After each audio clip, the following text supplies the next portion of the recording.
اور ان چیزوں کو شیئر کریں کہ جو ہمیں فائدہ بھی دیں. یعنی اگر آپ کے پاس کوئی روایت آئی ہے، آپ نے غور سے پڑھا، آپ کو بہت اچھی لگی،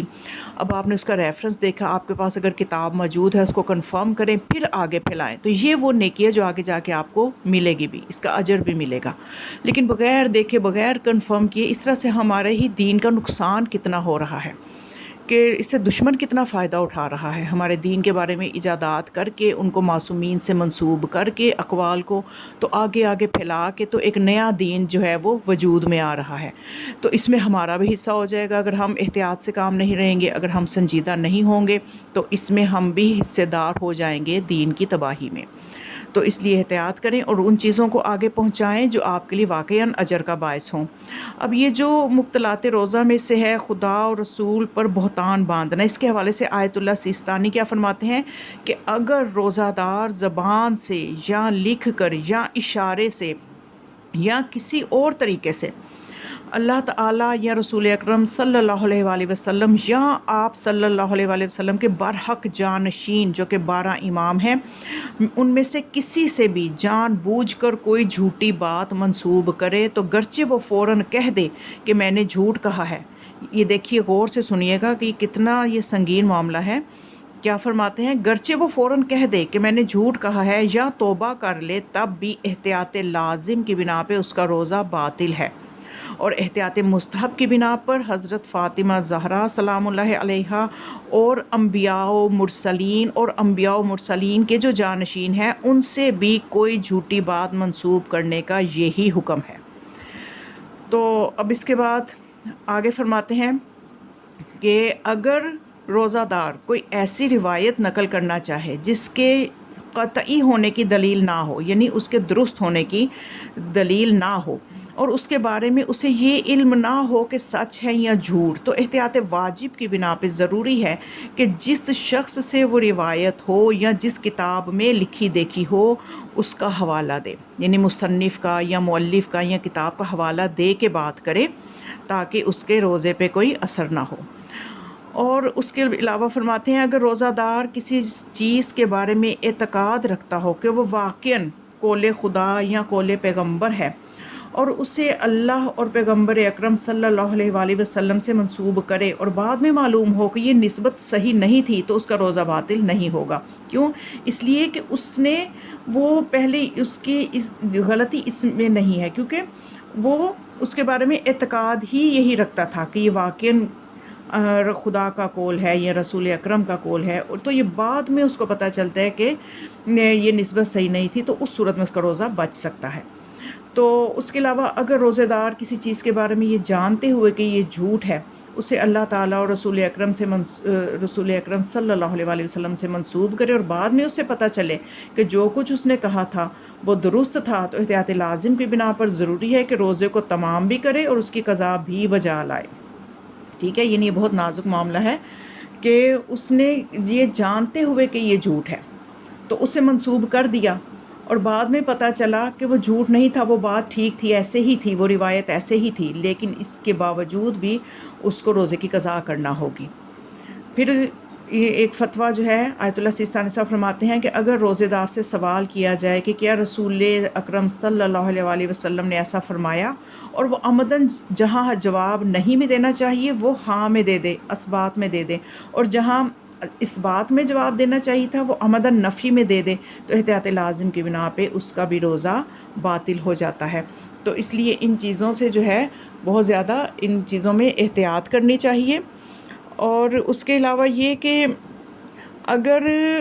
کوئی شخص قرآن کی آیت کی غلط تلاوت کرے، غلط تلاوت جیسے کہ دیکھیں اگر ہم صحیح قرات نہ کریں تو الفاظ کے مطلب ہی بدل جاتے ہیں، جیسا کہ ہے قل هو اللہ، قل هو اللہ یعنی قاف، اس کو ہم کل کہتے ہیں، قل هو اللہ، تو کل کا مطلب ہے کھانا، قل کا مطلب ہے کہہ دو. تو یہ چونکہ مطلب میں فرق آ جاتا ہے، اس کا معنی بدل جاتا ہے. تو اس سلسلے میں کیا ہے کہ اگر کوئی انسان اس طرح کی تلاوت کرے کہ عموماً لوگوں کے مخارج جو ہیں وہ درست نہیں ہوتے، تو جب آیت اللہ سیستانی سے سوال کیا گیا کہ اگر کوئی شخص قرآن کی آیت کی غلط تلاوت کرے یا اہل البیت علیہم السلام سے منسوب کسی روایت کو غلط پڑھے، یعنی عربی میں جیسے پڑھ رہا ہے تو عربی کے چونکہ اس کی قرات درست نہیں ہے تو مطلب بدل سکتا ہے، تو اس سے یعنی سوال جب ان سے کیا گیا کہ منسوب کریں، جبکہ اس کا ارادہ صحیح پڑھنے کا تھا، اور حالانکہ وہ یہ بھی جانتا تھا کہ وہ غلط پڑھتا ہے، لیکن اس کا ارادہ خدا یا ائمہ یا اہل البیت علیہم السلام کی طرف غلط نسبت دینے کا نہ ہو، تو کیا اس کا روزہ باطل ہے؟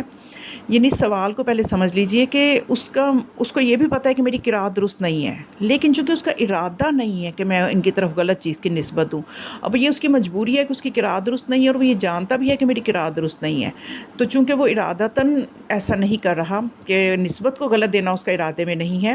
کہ تو اس صورت میں پھر انہوں نے فرمایا، آیت اللہ سیستانی کا جواب ہے کہ مذکورہ صورت میں اس کا روزہ صحیح ہے۔ پھر سوال کیا گیا کہ کسی فتویٰ کو بیان کرنا جبکہ اس بات کا احتمال ہو کہ مجتہد کی رائے اس کے خلاف ہے، تو کیا یہ چیز رسول اکرم اور اہل بیت علیہم السلام سے جھوٹ باندھنے میں داخل ہوگی؟ اس سے روزہ باطل ہو جائے گا؟ کیونکہ دیکھیے جو فتوے مجتہدین دیتے ہیں وہ معصومین کی روایات اور قرآن سے عکس کرتے ہیں، تو اگر کوئی غلط نسبت مجتہد کی طرف دے دے کہ یعنی کسی فتوے کو بیان کرے کہ جب کہ اس بات کا احتمال موجود ہو کہ مجتہد کی رائے اس کے خلاف ہے، تو اس کا مطلب یہ کہ وہ جو روایات مجتہد نے تو روایات سے فتویٰ دیا ہے، تو اب یہ اس کے خلاف بات کرے گا، تو اس کا مطلب یہ کہ یہ روایات کے خلاف بات کر رہا ہے، تو کیا اس سے روزہ باطل ہو جائے گا؟ تو آیت اللہ سیستانی نے فرمایا اس کی نسبت شارع مقدس کی طرف نہ دی جائے تو پھر اس سے روزہ باطل نہیں ہوتا۔ شارع مقدس سے مراد ذات مقدس سے رسول اکرم صلی اللہ علیہ وسلم ہے، یعنی وہ فتویٰ دیتے ہوئے مجتہد کی طرف نسبت دے رہا ہے، تو اس لیے اس کا روزہ جو ہے بچ جائے گا۔ تو لیکن اگر وہ رسول اکرم صلی اللہ علیہ وسلم کی طرف نسبت دے گا براہ راست، تو پھر کیا ہوگا کہ روزہ باطل ہو جائے گا۔ پھر یہ کہ اگر روزہ دار، ایک اور مسئلہ ہے سن لیجئے، تو کیونکہ آگے مجالس ہیں، پڑھنے والوں کو بھی یہ مسائل پتہ ہونے چاہیے، سننے والوں کو بھی مسائل پتہ ہونے چاہیے، تو اگر سوال کیا گیا آیت اللہ سیستانی سے کہ اگر روزہ دار جان بوجھ کر یا بھولے سے ایک امام کا قول دوسرے امام سے منسوب کر کے بیان کر دے تو کیا روزے پہ فرق پڑے گا؟ یعنی جیسے عموماً ہوتا ہے کہ بھول جاتا ہے کہ روایت بیان کرتے ہوئے کہ یہ پہلے امام کا نام لیتے ہوئے یعنی یہ اس سے یعنی مولا علی سے منسوب کر رہے ہیں یا کن سے منسوب ہے، تو عموماً جو ہے یہ نہیں ذہن میں رہتا کہ کس امام کا فرمان ہے۔ تو عام حالات میں تو جیسے کہ یہ تو سبھی محمد ہیں،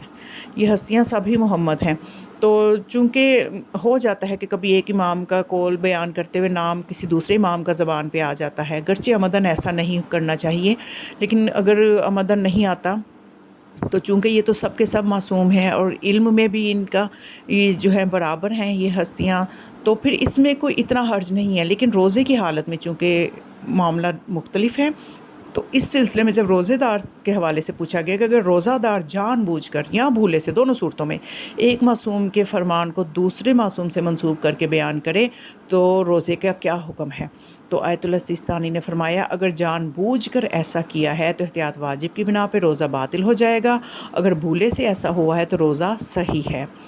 پھر ایک اور مسئلہ اس حوالے سے سماعت فرما لیں کہ حالت روزہ میں اگر حدیث کو غلطی سے کسی غلط راوی سے منسوب کر دیں، کیونکہ بعض اوقات راویوں میں جو بیان کرتے ہوئے غلطی ہو جاتی ہے کہ یہ کس راوی کا نام غلط لے لیا جاتا ہے، تو اس حوالے سے روزے کا کیا حکم ہے کہ اگر راوی کے حوالے سے غلط راوی کا بیان جو ہے نام لے لیا جائے تو کیا ہوگا؟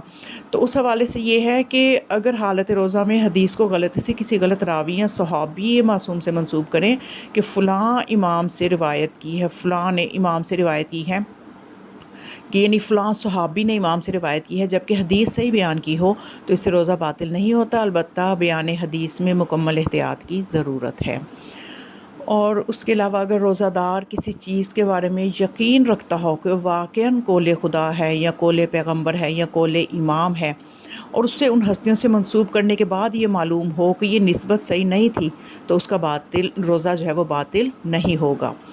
تو اب یہ جو عام پوسٹ وغیرہ چلتی ہیں کہ جس میں کتابوں کے حوالے بھی جو ہیں درست نہیں ہوتے اور اس طرح سے ان کو آگے آگے شیئر کیا جاتا ہے، تو اس میں احتیاط کریں، اگر آخرت کا اجر لینا ہے تو اس روایت کو پہلے اس کتاب میں کنفرم کریں اور پھر آگے کچھ محنت کریں تو آخرت ملتی ہے، آرام سے ایک کلک کرنے سے ہی آخرت بنانا اتنا آسان نہیں ہے، تو اس لیے سوشل میڈیا ہے جہاں اس کے اتنے فائدے ہیں وہاں یہ ایک دم سے ہمارا بہت نقصان بھی ہو سکتا ہے۔ اگر ہم نے بصیرت سے کام نہ لیا تو ہم اپنا آخرت کا نقصان بھی کر سکتے ہیں۔ تو بس خداوند متعال سے یہ دعا ہے کہ ہماری توفیقات حسنہ میں اضافہ فرمائے اور ہمیں ایسے افعال انجام دینے کی کوشش کرے کہ جو ظہور امام علیہ السلام میں تعجیل کا باعث بنے، امام کے راستے کی رکاوٹیں نہ بنے۔ وما علیہ الا البلاغ، والسلام علیکم ورحمۃ اللہ وبرکاتہ۔